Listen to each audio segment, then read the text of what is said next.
নমস্কার, সংযুক্ত রান্নাঘরে সবাইকে স্বাগত। আশা করি সবাই ভালোই আছেন। আজকে আমি নিয়ে চলে এসেছি আপনাদের জন্য নিরামিষ ছোলার ডালের একটি রেসিপি। তাহলে চলুন দেখে নিন এই ডালের রেসিপিটি। এর জন্য আমি ৩০০ গ্রাম ছোলার ডাল ওভারনাইট ভিজিয়ে রেখেছিলাম। এটি একটি কুকারের মধ্যে নিয়ে নেব। দিয়ে দেব ২ চিরা কাঁচা লঙ্কা, নুন আর হলুদ। দিয়ে ৪-৫ টা সিটি মেরে নিলেই ডালটি আমাদের পুরোপুরি সেদ্ধ হয়ে যাবে। দেখুন ডালটি আমাদের একেবারেই নরম হয়ে সেদ্ধ হয়ে গেছে। এইবার আমরা এটা তৈরি করে নেব। একটা কড়াইয়ের মধ্যে কিছুটা তেল গরম করে কাজু, কিশমিশ আর ছোট ছোট টুকরো করে রাখা নারকেলের কুচি আমরা ভালোভাবে ভেজে নেব। একটু হালকা গোল্ডেন ব্রাউন করে মোটামুটি ২-৪ মিনিটই ভেজে নেব।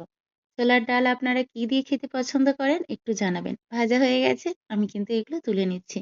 এবার ওই তেলেরই মধ্যে ২ শুকনো লঙ্কা, তেজপাতা আর ৩-৪টে এলাচ ও লবঙ্গ ফোড়ন দিয়ে দেব। দিয়ে দেবো ১/২ চামচ জিরে ফোড়ন। ফোড়নটি একটু ভালোভাবে নাড়াচাড়া করে ভেজে নেব। আর এর মধ্যে দিয়ে দেব আদা ও কাঁচা লঙ্কার পেস্ট ১ চামচ। পেস্টটা দিয়ে ভালোভাবে একটু নাড়াচাড়া করে দিয়ে দিচ্ছি ১ চুটকি হিং ফোড়ন। হিংটাও দিয়ে ভালোভাবে নাড়াচাড়া করে নেব। আর দিয়ে দিচ্ছি ধনে গুঁড়ো ও জিরে গুঁড়ো, হলুদের গুঁড়ো আর শুকনো লঙ্কার গুঁড়ো অল্প। দিয়ে মশলাটা আমরা ভালোভাবে কষিয়ে নেব। দিয়ে দেব সামান্য জল। জল দিয়ে মশলাটা আরও সুন্দরভাবে কষিয়ে নেব ২-৪ মিনিট ধরে, যতক্ষণ না মশলা থেকে সুন্দরভাবে তেল ছেড়ে যায়। দেখুন মশলাটা আমাদের হয়ে এসেছে, তেল ছেড়ে দিয়েছে। এইবার ছোলার ডালগুলো আমরা এর মধ্যে দিয়ে দেব। খুবই সহজ রেসিপি এবং খেতেও কিন্তু খুব সুস্বাদু।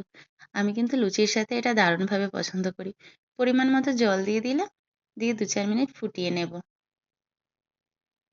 ২-৪ মিনিট ফুটে গেলে এর মধ্যে আমরা আবারও দিয়ে দেব সেই ভেজে রাখা কাজু, কিশমিশ ও নারকেলের কুচিগুলো। এগুলো দিয়েও ২ মিনিট ফুটিয়ে নেব। আপনারাও একবার এইভাবে বানিয়ে দেখবেন, দারুণ টেস্টি হয়। এর মধ্যে দিয়ে দিচ্ছি স্বাদ মতো নুন আর দিয়ে দেব ১/২ চামচ চিনি। ছোলার ডাল একটু মিষ্টি মিষ্টি কিন্তু দারুণ লাগে। ফুটে ফুটে আমাদের ঠিক দেখুন এইরকম একটু বসা বসা হয়ে গেছে, ঠিক আমরা যেই রকম চাইছিলাম। একটু ডালগুলোকে চেপে চেপে দেব হাতার সাহায্যে। তারপর দিয়ে দিচ্ছি ১ চামচ ঘি, একেবারে লাস্ট ফিনিশিং। আর দিয়ে দেব অল্প গরম মশলা, একদমই অল্প। ব্যাস ২ মিনিট নাড়াচাড়া করে নিলেই একেবারে আমাদের রেডি। দেখুন বসা বসা ছোলার ডাল। লুচি, রুটি, পরোটা যা পারবেন তারই সাথে খাবেন। এখনকার মতো টাটা। দেখা হবে আবার পরবর্তী ভিডিওতে। ভালো থাকবেন, সুস্থ থাকবেন। আশা করি আপনাদের সবার ভালো লেগেছে এই ডালের রেসিপিটি।